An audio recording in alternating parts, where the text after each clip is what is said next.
ನಮಸ್ತೆ ಎಲ್ಲರಿಗೂ. ಎಲ್ಲರೂ ಹೇಗಿದ್ದೀರಾ? ನಾನು ಚೆನ್ನಾಗಿದ್ದೀನಿ, ನೀವೆಲ್ಲ ಚೆನ್ನಾಗಿದ್ದೀರಾ ಅಂತ ಭಾವಿಸ್ತಾ. ಇವತ್ತು ಸಂಡೇ ಸ್ಪೆಷಲ್ ನಮ್ಮ ಮನೇಲಿ ಭಾನುವಾರದ ಬಾಡೂಟ ಚಿಕನ್ ಬಿರಿಯಾನಿ, ಚಿಕನ್ ಕಬಾಬ್ನ ನಾನು ಒಂದೇ ವಿಡಿಯೋದಲ್ಲಿ 2 ರೆಸಿಪಿನ ಮಾಡಿ ತೋರಿಸ್ತಾ ಇದ್ದೀನಿ. ಎಷ್ಟು ಚೆನ್ನಾಗಿತ್ತು ಅಂದರೆ ಬೆಳಗ್ಗೆ ಟಿಫನಿಗೆ ಮಾಡಿದೆ, ಹೊಟ್ಟೆ ಫುಲ್ ಆಯಿತು. ಸಂಡೇ ಸ್ಪೆಷಲ್ ಫುಲ್ ಮೀಲ್ಸ್ ಅಂತಲೇ ಹೇಳ್ಬೋದು. ನಾನು ಹೇಗೆ ಮಾಡಿದೆ, ಇದನ್ನು ಯಾವ್ಯಾವ ರೀತಿ ಐಟಮ್ ಹಾಕಿ ಮಾಡಿದ್ದೀನಿ ನನ್ನ ಶೈಲಿಯಲ್ಲಿ ಅಂತ ವಿಡಿಯೋ ಶೇರ್ ಮಾಡ್ತೀನಿ. ನೋಡ್ತಾ ಇದ್ರೇ ಬಾಯಲ್ಲಿ ನೀರು ಬರುತ್ತಲ್ವ, ಯಾರಿಗೆ ತಾನೇ ಇಷ್ಟ ಆಗಲ್ಲ ಹೇಳಿ. ಭಾನುವಾರ ಬೆಳಗ್ಗೆ ಟಿಫನಿಗೆ ಇದು ನಾನು ಮಾಡಿದ್ದೆ. ಎಲ್ರಿಗೂ ಇಷ್ಟ ಆಗುತ್ತೆ, ನಿಮಗೂ ಇಷ್ಟ ಆಗುತ್ತೆ ಅಂತೇಳಿ ವಿಡಿಯೋ ಶೇರ್ ಮಾಡಿದ್ದೀನಿ. ಸೂಪರಾಗಿತ್ತು. ಕಬಾಬ್ ನೋಡಿ ಎಷ್ಟು ಸಾಫ್ಟಾಗಿತ್ತು ಅಂದರೆ, ಇದಕ್ಕೆ ನಾನು ಅಂಗಡಿ ಪುಡಿ ಬಳಸ್ತೇನೆ, ಮನೇಲೇ ಪುಡಿನ ರೆಡಿ ಮಾಡಿಕೊಂಡು ಮಾಡಿರೋ ಅಂಥ ಕಬಾಬ್, ಚಿಕನ್ ಕಬಾಬ್. ಇದನ್ನು ಹೇಗೆ ಮಾಡಿದೆ ಅಂತ ವಿಡಿಯೋ ಶೇರ್ ಮಾಡ್ತೀನಿ, ಬನ್ನಿ. ಮೊದಲಿಗೆ ನಾನು ಕಬಾಬ್ನ ಮ್ಯಾರಿನೇಟ್ ಮಾಡ್ಕೊಳ್ಳೋದಕ್ಕೆ ಕಾರ್ನ್ಫ್ಲೋರ್ ತೊಗೊತಾ ಇದ್ದೀನಿ. 2 ಸ್ಪೂನಷ್ಟು ತೊಗೊತಾ ಇದ್ದೀನಿ. 3/4 kg ಚಿಕನ್ನು, ಅಕ್ಕಿ 1ರಿಂದ 1.5 ಸ್ಪೂನಷ್ಟು ಮೈದಾ ಹಿಟ್ಟು, ಅಕ್ಕಿ ಹಿಟ್ಟು ಬಂದು 1 ಸ್ಪೂನಷ್ಟು, ಎಲ್ಲ ಪುಡಿನೇ ನಾನು ಹಾಕೋತಾ ಇರೋದು. ಶುಂಠಿ ಬೆಳ್ಳುಳ್ಳಿ ಪೇಸ್ಟು 1 ಸ್ಪೂನು ಇಲ್ಲ 1/4 ಸ್ಪೂನು, ಎಷ್ಟು ಚಿಕನ್ ಇರುತ್ತೋ ಅಷ್ಟ್ರ ಮೇಲೆ ನಾವು ತೊಗೋಬೇಕಾಗುತ್ತೆ. ಅಚ್ಚಕಾರದ ಪುಡಿ ಖಾರಕ್ಕೆ 2 ಸ್ಪೂನಷ್ಟು ಅಚ್ಚಕಾರದ ಪುಡಿ ತೊಗೊಂಡಿದ್ದೀನಿ. ಧನಿಯಾ ಪುಡಿ 1/4 ಸ್ಪೂನಷ್ಟು ಧನಿಯಾ ಪುಡಿ, ಅರಿಶಿನ ಪುಡಿ 1/2 ಸ್ಪೂನಷ್ಟು. ಇದಕ್ಕೆ 1 ಮೊಟ್ಟೆ ಹಾಕ್ಕೊಂಡಿದ್ದೀನಿ. ಮೊಟ್ಟೆ ಹಾಕೋದ್ರಿಂದ ನಾವು ಹಾಕೋ ಹಿಟ್ಟೆಲ್ಲನೂ ಚಿಕನ್ಗೆ ಚೆನ್ನಾಗಿ ಅಂಟುತ್ತೆ ಅಂಥೇಳಿ 1 ಮೊಟ್ಟೆ ಹಾಕಿದ್ದೀನಿ. ನಿಂಬೆಹಣ್ಣು 2 ನಿಂಬೆಹಣ್ಣನ್ನ ಈ ಥರ ರಸ ತೆಗ್ದು ಹಾಕ್ತಾಯಿದ್ದೀನಿ. ಬೆಳಗ್ಗೆ ಇದು ಎಷ್ಟು ಕ್ರಿಸ್ಪಿಯಾಗಿತ್ತು ಅಂತಂದರೆ, ಹೊರಗಿಂದ ಯಾವ ಫುಡ್ ಕಲರೆಲ್ಲ ಹಾಕಿರ್ತಾರಲ್ಲ, ನಾನು ಇವತ್ತು ಯಾವುದೇ ರೀತಿ ಫುಡ್ ಕಲರ್ ಹಾಕ್ತೇನೆ, ಮನೇಲೇ ಮಾಡಿರೋಂಥ ಚಿಕನ್ ಕಬಾಬ್. ರುಚಿಗೆ ತಕ್ಕಷ್ಟು ಉಪ್ಪು ಹಾಕ್ಕೊಂಡಿದ್ದೀನಿ, ಮೊಸರು ಹಾಕ್ಕೊಂಡಿದ್ದೀನಿ. ಮೊಸರು ಹಾಕ್ಕೊಂಡು ಚೆನ್ನಾಗಿ ಮಿಕ್ಸ್ ಮಾಡಬೇಕಾಗುತ್ತೆ. ಅಕ್ಕಿ ಹಿಟ್ಟು, ಮೈದಾ ಹಿಟ್ಟು, ಕಾರ್ನ್ಫ್ಲೋರು, ಅಚ್ಚಕಾರದ ಪುಡಿ ಎಲ್ಲ ಮನೇಲೇ ಇರೋ ಅಂಥ ಐಟಮಲ್ಲೇ ನಾನು ಇವತ್ತು ಮಾಡಿರೋ ಅಂಥ ಚಿಕನ್ ಕಬಾಬ್. ನೋಡಿ ಈ ಥರ ಗಟ್ಟಿನೇ ಕಲಿಸ್ಕೋಬೇಕಾಗುತ್ತೆ, ನೀರಂಗೆ ಕಲಿಸ್ಕೋಬಾರ್ದು ನಾವು ಹಿಟ್ಟನ್ನ. ಇದಕ್ಕೆ ನಾವು ನೀಟಾಗಿ ಚಿಕನ್ನ ಚೆನ್ನಾಗಿ ತೊಳೆದು ನೀರೆಲ್ಲ ಸೋರ್ಲಕ್ಕೆ ಇಟ್ಟಿದ್ದೆ ನಾನು. ಅದನ್ನು ಹಾಕ್ಕೊಂಡು ಚೆನ್ನಾಗಿ ಮಿಕ್ಸ್ ಮಾಡ್ತಾಯಿದ್ದೀನಿ. ಇನ್ನು ಯಾರೆಲ್ಲ ನಿಸರ್ಗ ಕುಕ್ಕಿಂಗ್ ಚಾನಲ್ನ ಸಬ್ಸ್ಕ್ರೈಬ್ ಮಾಡ್ಕೊಂಡೆ ನೋಡ್ತಾ ಇದ್ದೀರೋ, ದಯವಿಟ್ಟು ಸಬ್ಸ್ಕ್ರೈಬ್ ಮಾಡ್ಕೊಂಡು ನೋಡಿ. ಇಷ್ಟವರೆ ಲೈಕ್ ಮಾಡಿ, ನಿಮ್ಮ ಫ್ಯಾಮಿಲಿ ಫ್ರೆಂಡ್ಸ್ಗೂ ಶೇರ್ ಮಾಡಿ ನನ್ನ ವೀಡಿಯೋನ. ಅದೊಂದು ಅರ್ಧ ಗಂಟೆ ನೆನೆಯೋ ಅಷ್ಟರಲ್ಲಿ ಚಿಕನ್ ಬಿರಿಯಾನಿಗೆ ರೆಡಿ ಮಾಡ್ಕೊತೀನಿ. ಕೊತ್ತಂಬರಿ ಸೊಪ್ಪು 1 ಹಿಡಿ, ಕೊತ್ತಂಬರಿ ಸೊಪ್ಪು, ಖಾರಕ್ಕೆ ಹಸಿಮೆಣ್ಸಿನ್ಕಾಯಿ, ಬೆಳ್ಳುಳ್ಳಿ 1 ಹಿಡಿ ಫುಲ್ಲು ನಾನು ಬೆಳ್ಳುಳ್ಳಿ ತೊಗೊಂಡಿದ್ದೀನಿ. ಸ್ವಲ್ಪ ಶುಂಠಿ ಬೆಳ್ಳುಳ್ಳಿ ನಾನು ಮುಂದೆ ಹಾಕ್ತೀನಿ. ಶುಂಠಿ ಸ್ವಲ್ಪ ಕಮ್ಮಿ, ಬೆಳ್ಳುಳ್ಳಿ ಸ್ವಲ್ಪ ಜಾಸ್ತಿ. ಇದಕ್ಕೆ ನೋಡಿ 1 ಹಿಡಿಯಷ್ಟು ಪುದೀನ ಸೊಪ್ಪು ತೊಗೊಂಡಿದ್ದೀನಿ. ಪುದೀನ ಸೊಪ್ಪು, ಶುಂಠಿ, ಬೆಳ್ಳುಳ್ಳಿ, ಹಸಿಮೆಣ್ಸಿನ್ಕಾಯಿ, ಕೊತ್ತಂಬರಿ ಸೊಪ್ಪು ಇದನ್ನೆಲ್ಲ ನೈಸಿಗೆ ಸಪ್ರೇಟಾಗಿ ಪೇಸ್ಟ್ ಮಾಡ್ಕೊತೀನಿ. ಇದಕ್ಕೆ ನಾನು ಇನ್ಯಾವುದೇ ರೀತಿ ರುಬ್ಬಿ ಹಾಕೋ ಅಂಥದ್ದು ಯಾವುದೂ ಇಲ್ಲ. ಇಷ್ಟೇ ನಮಗೆ ಮಸಾಲೆ. ಕುಕ್ಕರ್ ನಾನು ಇಟ್ಟಿದ್ದೆ, ಬಿಸಿ ಆಗ್ತಾಯಿದೆ. ಬಿಸಿ ಆಗ್ತಿದ್ದಂಗೆ ಸ್ವಲ್ಪ ಎಣ್ಣೆ ಹಾಕ್ಕೊಂಡಿದ್ದೀನಿ. ಎಣ್ಣೆ ಹಾಕ್ತಿದ್ದಂಗೆ ಇಡೀ ಗರಂ ಮಸಾಲ, ಚಕ್ಕೆ, ಲವಂಗ, ಮರಾಠ ಮೊಗ್ಗು, ಅನಾನಸು, ಸೋಂಪು ಕಾಳು ಇದನ್ನೆಲ್ಲ ಹಾಕ್ಬಿಟ್ಟು ಪಲಾವ್ ಎಲೆ, ಇದು ನಮ್ಮ ಮನೇಲಿ ಹಸಿ ಎಲೆ ಇರೋದ್ರಿಂದ ಹಸಿ ಎಲೆ ಹಾಕ್ತೀನಿ. ಇಲ್ಲ ಅಂತಂದರೆ ಪಲಾವ್ ಎಲೆ ಹಾಕ್ಬೋದು, ಡ್ರೈ ಇರುತ್ತಲ್ಲ ಅದು. ಇದೆಲ್ಲ ಹಾಕ್ಕೊಂಡು ಚೆನ್ನಾಗಿ ರೋಸ್ಟ್ ಆಗೋತ್ತಿಗೆ ಈರುಳ್ಳಿ 4ರಿಂದ 5 ಸಣ್ಣದಾರೆ, 4ರಿಂದ 5, ದಪ್ಪದಾರೆ 2 ಆದರೆ ಸಾಕು. ಈರುಳ್ಳಿ ಹಾಕಿ ಚೆನ್ನಾಗಿ ಕೆಂಪಾಗಂಗೆ ರೋಸ್ಟ್ ಮಾಡ್ಕೋಬೇಕಾಗುತ್ತೆ. ಸೀಸ್ಬಾರ್ದು, ಈರುಳ್ಳಿ ಕೆಂಪಿಗೆ ನಾವು ಫ್ರೈ ಮಾಡ್ಕೋಬೇಕಾಗುತ್ತೆ. ನೋಡಿ ಇದಕ್ಕೆ ನಾವು ರುಬ್ಬಿಟ್ಟಿದ್ವಲ್ಲ ಪುದೀನ, ಹಸಿಮೆಣ್ಸಿನ್ಕಾಯಿ, ಕೊತ್ತಂಬರಿ ಸೊಪ್ಪು, ಶುಂಠಿ, ಬೆಳ್ಳುಳ್ಳಿ ಇದನ್ನು ಮಸಾಲೆಲ್ಲ ಹಾಕಿ ಚೆನ್ನಾಗಿ ರೋಸ್ಟ್ ಮಾಡಬೇಕಾಗುತ್ತೆ. ಇದರಲ್ಲಿರೋ ಹಸಿ ವಾಸನೆ ಎಲ್ಲ ಹೋಗಬೇಕು, ಅಲ್ಲಿ ತನಕ ನಾವು ಚೆನ್ನಾಗಿ ರೋಸ್ಟ್ ಮಾಡ್ಕೋಬೇಕಾಗುತ್ತೆ. ಇದಕ್ಕೆ 1/4 ಸ್ಪೂನಷ್ಟು ಅರಿಶಿನ ಪುಡಿ ಹಾಕ್ಕೊಂಡಿದ್ದೀನಿ. ಅರಿಶಿನ ಪುಡಿ ಹಾಕಿ ಚೆನ್ನಾಗಿ ಮಿಕ್ಸ್ ಮಾಡಬೇಕು. ಇದರಲ್ಲಿ ತಳ ಹಿಡಿಯೋದಿಲ್ಲ ಇದು.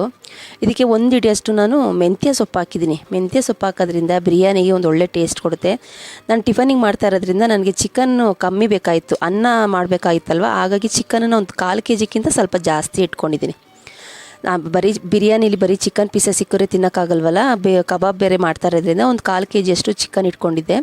ಉಪ್ಪು ಹಾಕಿದ್ದೀನಿ. ಉಪ್ಪಾಕಿ ಚೆನ್ನಾಗಿ ಮಿಕ್ಸ್ ಮಾಡ್ಕೊಂಡಿದ್ದೀನಿ. ಮಿಕ್ಸ್ ಮಾಡ್ತಾ ಇದ್ದಾಗೆ 2ರಿಂದ 3 ಟೊಮೊಟೊ ಉದ್ದುದ ಕಟ್ ಮಾಡಿಕೊಂಡು ಅದನ್ನು ಹಾಕ್ಕೊಂಡಿದ್ದೀನಿ. ಟೊಮೊಟೊನು, ಚಿಕನ್ನು, ಉಪ್ಪು ಎಲ್ಲ ಹಾಕಿ ಚೆನ್ನಾಗಿ ಫ್ರೈ ಮಾಡಬೇಕು. ಇದರಲ್ಲಿರೋ ನೀರಿನ ಅಂಶ ಎಲ್ಲ ಬಿಡಬೇಕು ಚಿಕನಲ್ಲಿರೋದು. ಇದಕ್ಕೆ ನೋಡಿ ನಾನು 1 ಸ್ಪೂನಷ್ಟು ಮೊಸರು ಹಾಕಿದ್ದೀನಿ. ಮೊಸರು ಹಾಕಿ ಒಳ್ಳೆ ಒಂದು ಫ್ರೈ ಕೊಡಬೇಕಾಗುತ್ತೆ, ಮಿಕ್ಸ್ ಕೊಡಬೇಕಾಗುತ್ತೆ. ಇದಕ್ಕೆ ಬಿರಿಯಾನಿ ಮಸಾಲೆ ಎವರೆಸ್ಟ್ ಅವ್ರದ್ದು ನನ್ನ ಹತ್ರ ಇತ್ತು, ಅದನ್ನೇ ನಾನು ಬಿರಿಯಾನಿ ಮಸಾಲೆ ಹಾಕಿದ್ದೀನಿ. ಇದನ್ನೆಲ್ಲ ಹಾಕ್ಬಿಟ್ಟು ಚೆನ್ನಾಗಿ ಮಿಕ್ಸ್ ಮಾಡಬೇಕು. ಹಸಿಮೆಣ್ಸಿನ್ಕಾಯಿ ಹಾಕಿರೋದ್ರಿಂದ ನಂಗೆ ಸ್ವಲ್ಪ ಖಾರ ಕಮ್ಮಿ ಅನ್ನಿಸ್ತು, ಹಾಗಾಗಿ 1/4 ಸ್ಪೂನಷ್ಟು ಅಚ್ಚಕಾರದ ಪುಡಿ, 1 ಸ್ಪೂನಷ್ಟು ಧನಿಯಾ ಪುಡಿ ಇದನ್ನೆಲ್ಲ ಹಾಕ್ಕೊಂಡು ಚೆನ್ನಾಗಿ ಮಿಕ್ಸ್ ಮಾಡ್ತಾಯಿದ್ದೀನಿ. ನೋಡಿ ಇದಕ್ಕೆ ಯಾವುದೇ ರೀತಿ ಗರಂ ಮಸಾಲೆ ಬೇಡ, ಇಷ್ಟೇ ಸಾಕಾಗುತ್ತೆ, ತುಂಬಾ ಚೆನ್ನಾಗಿರುತ್ತೆ. 1 ಗ್ಲಾಸ್ ಅಕ್ಕಿಗೆ 2 ಗ್ಲಾಸ್ ನೀರು. ಬಿಸಿನೀರು ಹಾಕ್ಕೊಂಡಿದ್ದೀನಿ, ತಣ್ಣೀರು ಹಾಕ್ಕೋಬಾರ್ದು. ಬಿಸಿನೀರು ಹಾಕೋದ್ರಿಂದ ಆ ಫ್ಲೇವರ್ ಚೆನ್ನಾಗಿರುತ್ತೆ ಮತ್ತು ಟೇಸ್ಟ್ ಹೋಗೋದಿಲ್ಲ. ನೋಡಿ ನಾನು ಒಟ್ಟು 1.5 ಗ್ಲಾಸ್ ಅಕ್ಕಿ ಅಕ್ಕಿ ಹಾಕ್ಕೊಂಡಿದ್ನಲ್ಲ, ಅದಕ್ಕೆ ನಾನು ನೀರು ತೊಗೊಂಡು ಚೆನ್ನಾಗಿ ಬಿಸಿನೀರನ್ನ ಹಾಕ್ಕೊಂಡಿದ್ದೀನಿ. ಚೆನ್ನಾಗಿ ಕುದಿಬೇಕು ಇದು. ನೋಡಿ ಬಿಸಿನೀರು ಹಾಕೋದ್ರಿಂದ ಬೇಗ ಕೆಲಸ ಆಗೋಗುತ್ತೆ. ನೋಡಿ ಇದು ಚೆನ್ನಾಗಿ ಕುದಿಬೇಕಾದ್ರೆ ಅಕ್ಕಿ ನಾನು ನೀಟಾಗಿ ತೊಳೆದು ಸೋರ್ಲಿಕ್ಕೆ ಇಟ್ಕೊಂಡಿದ್ದೆ ಅಕ್ಕಿ ನೀರನ್ನ, ಅದನ್ನೆಲ್ಲ ಹಾಕ್ಬಿಟ್ಟು ಚೆನ್ನಾಗಿ ಮಿಕ್ಸ್ ಮಾಡಬೇಕು. ಒಂದು ಅರ್ಧ ಭಾಗ ಇದು ಅನ್ನ ಬೇಯಬೇಕು, ಅಲ್ಲಿ ತನಕ ನಾನು ಲಿಡ್ನ ಕ್ಲೋಸ್ ಮಾಡೋದಿಲ್ಲ. ನೋಡಿ ನೀಟಾಗಿ ಮಸಾಲೆ ಎಲ್ಲ ಅಕ್ಕಿಗೆ ಹೊಂದ್ಕೋಬೇಕು, ಅಲ್ಲಿ ತನಕ ನಾನು ಚೆನ್ನಾಗಿ ಬೇಯಿಸ್ಕೊತಾ ಇರ್ತೀನಿ. ನಾವು ಅಕ್ಕಿ ಹಾಕಿದ ತಕ್ಷಣ ಲಿಡ್ ಕ್ಲೋಸ್ ಮಾಡಿದ್ರೆ ಮಸಾಲೆ ಎಲ್ಲ ಮೇಲೆ ಉಳ್ಕೊಳ್ಳುತ್ತೆ, ಅನ್ನ ಎಲ್ಲ ಅಕ್ಕಿ ಎಲ್ಲ ಕೆಳಗೆ ಉಳ್ಕೊಳ್ಳುತ್ತೆ. ಹಾಗಾಗಿ ನೀಟಾಗಿ ಒಂದು ಅರ್ಧ ಭಾಗ ಅನ್ನ ಆಗೋ ತನಕ ಲಿಡ್ನ ಕ್ಲೋಸ್ ಮಾಡಬಾರ್ದು. ಈಗ ನಾನು ಲಿಡ್ನ ಕ್ಲೋಸ್ ಮಾಡಿದ್ದೀನಿ.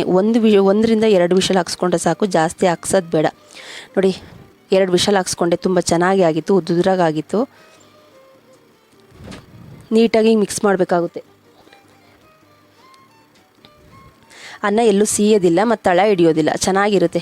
ಈ ಕಡೆ ಬಿರಿಯಾನಿ ರೆಡಿ ಆಯಿತು. ಈಗ ಬಿರಿಯಾನಿನೆಲ್ಲ ಮುಚ್ಚಿಟ್ಟಿದ್ದೀನಿ ಸಪ್ರೇಟ್, ಮತ್ತು ಬಿಸಿ ಆರೋದ್ರೆ ಚೆನ್ನಾಗಿರಲ್ಲ ಅಂಥೇಳಿ. ಈ ಕಡೆ ಕಬಾಬ್ ಎಲ್ಲ ನೆಂದಿತ್ತಲ್ವ, ಮ್ಯಾರಿನೇಟ್ ಮಾಡಿಟ್ಟಿದ್ನಲ್ಲ, ಬಾಣಲಿಗೆ ಸ್ವಲ್ಪ ಎಣ್ಣೆ ಹಾಕ್ಕೊಂಡು ಬಿಸಿಗಿಟ್ಟಿದ್ದೀನಿ. ನೋಡಿ ಎಷ್ಟು ಚೆನ್ನಾಗಿ ನೆಂದಿತ್ತು ಅಂತ ಅಂದರೆ ಅಷ್ಟೇ ಚೆನ್ನಾಗಿ ನೆಂದಿತ್ತು. ಹೊರಗಡೆಯಿಂದ ತಂದಿರೋ ಅಂಥ ಮಸಾಲೆ ಎಲ್ಲ ಮನೇಲೇ ಮಾಡಿರೋ ಅಂಥ ಕಬಾಬ್ ಪೌಡ್ರು. ನೋಡಿ ಎಣ್ಣೆ ಚೆನ್ನಾಗಿ ಕಾಯ್ತಿದ್ದಂಗೆ ಕಲಸಿಟ್ಕೊಂಡಿದ್ವಲ್ಲ ಕಬಾಬ್ನ, ಚಿಕನನ್ನು, ಅದನ್ನೆಲ್ಲ ಸ್ವಲ್ಪನೇ ಹಾಕ್ಬಿಟ್ಟು ಚೆನ್ನಾಗಿ ಫ್ರೈ ಮಾಡಬೇಕಾಗುತ್ತೆ. ಹಾಕಿದ ತಕ್ಷಣ ನಾವು ಮಿಕ್ಸ್ ಮಾಡೋದು ಬೇಡ, ಒಂದು 2ರಿಂದ 3 ನಿಮಿಷ ಹಂಗೆ ಬಿಡಬೇಕು. ನೋಡಿ ತುಂಬಾ ಚೆನ್ನಾಗಿತ್ತು, ಕ್ರಿಸ್ಪಿಯಾಗಿತ್ತು, ಮಸಾಲೆ ಅಂಟಿಲ್ಲ ಅಂತ ಅನ್ಕೋಬೋದು, ಅಷ್ಟೇ ರುಚಿಯಾಗಿತ್ತು. ಶುಂಠಿ ಬೆಳ್ಳುಳ್ಳಿ ಪೇಸ್ಟೆಲ್ಲ ಹಾಕಿರೋದ್ರಿಂದ, ಮೊಟ್ಟೆ ಹಾಕಿರೋದ್ರಿಂದ ಕ್ರಿಸ್ಪಿಯಾಗಿತ್ತು, ಸಾಫ್ಟಾಗಿತ್ತು ಚಿಕನ್. ಉಪ್ಪು ಖಾರ ಎಲ್ಲ ಕರೆಕ್ಟಾಗಿ ಹದವಾಗಿ ಇಳಿದಿತ್ತು. ನೋಡಿ ಫೈನಲಾಗಿ ನಮ್ಮನೆ ಬಾಡೂಟ ಭಾನುವಾರದ ಚಿಕನ್ ಬಿರಿಯಾನಿ, ಚಿಕನ್ ಕಬಾಬು ನಿಮಗೆಲ್ಲರಿಗೂ ಇಷ್ಟ ಆಯಿತು ಅಂತ ಅಂದ್ಕೊಂಡಿದ್ದಾನೆ. ಇದು 2ನೇ ಸಲ ಹಾಕ್ತಾಯಿದ್ದೀನಿ. ಟಿಫನ್ಗೂ ಆಯಿತು, ಮಧ್ಯಾಹ್ನ ಊಟಕ್ಕೂ ಆಯಿತು. ನೋಡ್ರಲ್ಲ ಫ್ರೆಂಡ್ಸ್, ನಾನು ಯಾವ ರೀತಿ ನಮ್ಮ ಮನೆಯಲ್ಲಿ ಬೆಳಗ್ಗೆ ಟಿಫನಿಗೆ ಮಾಡಿದ್ದೀನಿ ಅಂತ ವಿಡಿಯೋ ಶೇರ್ ಮಾಡಿದ್ದೀನಿ. ನನ್ನ ಶೈಲಿಯಲ್ಲಿ ನಾನು ಚಿಕನ್ ಬಿರಿಯಾನಿ ಮಾಡೋದನ್ನ ವಿಡಿಯೋ ಶೇರ್ ಮಾಡಿ. ಚಿಕನ್ ಬಿರಿಯಾನಿ ಮತ್ತು ಕಬಾಬು ಹೊರಗಡೆಯಿಂದ ತಂದಿಲ್ಲ, ನನ್ನ ಪುಡಿನ ಮನೆಯಿಂದನೇ ಮಾಡಿರೋಂಥ. ಈಗ ಸ್ವಲ್ಪ ಪುಡಿ ಕಮ್ಮಿ ಆಯಿತು ಅಂತೇಳಿ ಸ್ವಲ್ಪ ಕಾರ್ನ್ಫ್ಲೋರ್ ಹಾಕ್ಕೊಂಡೆ. ಕಾರ್ನ್ಫ್ಲೋರು ಸ್ವಲ್ಪ ಅಚ್ಕಾರದ ಪುಡಿ ಹಾಕ್ಕೊಂಡು ಮತ್ತೆ ಮಿಕ್ಸ್ ಮಾಡಿದೆ. ಇನ್ನೂ ಸ್ವಲ್ಪ ಚೆನ್ನಾಗಿ ಕೋಟಿಂಗ್ ಬಂತು. ನೋಡಿ ಅಂಗಡಿಯಿಂದ ತಂದು ತಿನ್ನೋದ್ಕಿಂತ ಮನೇಲೇ ಫ್ರೆಶ್ಶಾಗಿ ಮಾಡಿ ತಿನ್ಬೋದಲ್ವ, ಮನೇಲೇ ರೆಡಿ ಮಾಡಿರೋ ಅಂಥ ಪುಡಿಯಿಂದ. ಹಾಗಾಗಿ ಇವತ್ತಿನ ನಮ್ಮ ಮನೆಯ ಸ್ಪೆಷಲ್ ಬಾಡೂಟ ಚಿಕನ್ ಬಿರಿಯಾನಿ ಕಬಾಬ್. ಈ ವಿಡಿಯೋ ಇಷ್ಟವಾದಲ್ಲಿ ಏನು ಮಾಡಬೇಕು ಹೇಳಿ, ಲೈಕ್ ಮಾಡಬೇಕು, ಶೇರ್ ಮಾಡಬೇಕು, ಕಮೆಂಟ್ ಮಾಡಬೇಕು. ನಿಮ್ಗೆ ಈ ವಿಡಿಯೋ ಇಷ್ಟ ಆದರೆ ನಿಮ್ಮ ಫ್ಯಾಮಿಲಿ ಫ್ರೆಂಡ್ಸ್ಗೂ ಶೇರ್ ಮಾಡಿ ನನ್ನ ವಿಡಿಯೋನ. ದಯವಿಟ್ಟು ಎಲ್ಲೂ ಸ್ಕಿಪ್ ಮಾಡಬೇಡಿ, ನೋಡ್ತಾ ಇದ್ರೇ ಬಾಯಲ್ಲಿ ನೀರು ಬರುತ್ತಲ್ವ. ಎಲ್ರಿಗೂ ಇಷ್ಟ ಆಗುತ್ತೆ ಈ ನಾನ್ ವೆಜ್ಜು. ಚಿಕನ್ ಕಬಾಬ್ ಅಂದರೆ ಯಾರಿಗಿಷ್ಟ ಇಲ್ಲ, ಚಿಕನ್ ಬಿರಿಯಾನಿ ಅಂದರೆ ಯಾರಿಗಿಷ್ಟ ಇಲ್ಲ ಹೇಳಿ, ಎಲ್ಲರಿಗೂ ಇಷ್ಟ ಆಗುತ್ತೆ ಅಂತ ನಾನು ನನ್ನ ಶೈಲಿಯಲ್ಲಿ ಮಾಡೋದನ್ನ ವಿಡಿಯೋ ಶೇರ್ ಮಾಡಿದ್ದೀನಿ. ನಿಮಗೆಲ್ರಿಗೂ ಇಷ್ಟ ಆಗುತ್ತೆ ಅಂತ ಅಂದ್ಕೊಂಡಿದ್ದೀನಿ. ಇದ್ರ ಬಗ್ಗೆ ನಿಮ್ಮ ಅನಿಸಿಕೆ ಅಭಿಪ್ರಾಯನ ಮರಿದಂಗೆ ಕಮೆಂಟ್ ಸೆಕ್ಷನಲ್ಲಿ ಹಾಕಿ. ಅದಕ್ಕೆ ರಾಯ್ತ ಕೂಡ ನಾನು ಮಾಡಿದ್ದೆ, ಮೊಸರು ಬಜ್ಜಿ ತುಂಬಾ ಚೆನ್ನಾಗಾಗಿತ್ತು. ಸೌತೆಕಾಯಿ, ಈರುಳ್ಳಿ, ನಿಂಬೆಹಣ್ಣು ಹಾಕೊಂಡು ತಿಂತಾಯಿದ್ರೆ ಸ್ವಲ್ಪ ಯೋಚನೆ ಮಾಡಿ ಎಷ್ಟು ಚೆನ್ನಾಗಿರುತ್ತೆ ಅಂತ. ನೋಡಿದ್ರಲ್ಲ ನಾನು ಯಾವ ರೀತಿ ಮಾಡಿದೆ ಅಂತ ವಿಡಿಯೋದಲ್ಲಿ ಡೀಟೇಲಾಗಿ ವಿಡಿಯೋ ಶೇರ್ ಮಾಡಿದ್ದೀನಿ. ನೀವು ಇದನ್ನು ಮಾಡಿ ತಿನ್ನಿ, ಟೇಸ್ಟ್ ಹೇಗೆ ಬಂತು ಅಂತ ಕಮೆಂಟ್ ಸೆಕ್ಷನಲ್ಲಿ ಮರಿದಂಗೆ ಹಾಕೋದಕ್ಕೆ ಓದೋದಕ್ಕೆ ಕಾಯ್ತಾ ಇರ್ತೀನಿ. ನಾನು ಚಿಕನನ್ನು ಇವಾಗ ಪೀಸ್ ಮಾಡಿ ತೋರಿಸ್ತೀನಿ ಎಷ್ಟು ಚೆನ್ನಾಗಿ ಬೆಂದಿತ್ತು ಅಂತ. ಅಂದರೆ ಅಷ್ಟೇ ಚೆನ್ನಾಗಿ ಬೆಂದಿತ್ತು, ಅಷ್ಟೇ ಕ್ರಿಸ್ಪಿಯಾಗಿತ್ತು. ನೋಡಿ ಸಾಫ್ಟಾಗಿತ್ತು. ಉಪ್ಪು ಖಾರ ಮೇನ್, ನಮಗೆ ಉಪ್ಪು ಖಾರ ಇಳಿಬೇಕು. ನೋಡಿ ನೋಡಿದ್ರಲ್ಲ ಫ್ರೆಂಡ್ಸ್, ಹೋಗಿ ಬರ್ತೀನಿ. ನಮಸ್ತೆ, ಬಾಯ್ ಬಾಯ್.